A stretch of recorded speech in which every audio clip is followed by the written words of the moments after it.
Assalamualaikum warahmatullahi wabarakatuh.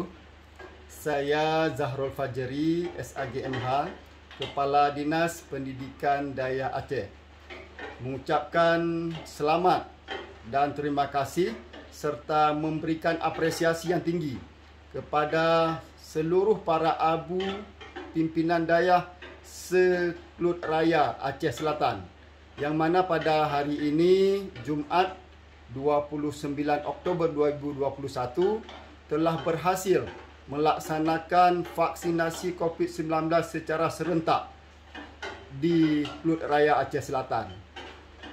Sehingga ini merupakan suatu dukungan dari kita semua keluarga Dayak terhadap mensukseskan program pemerintah dalam rangka keluar dari pandemi COVID-19 menuju Aceh yang aman dan sehat, kembali hidup normal sebagaimana biasa.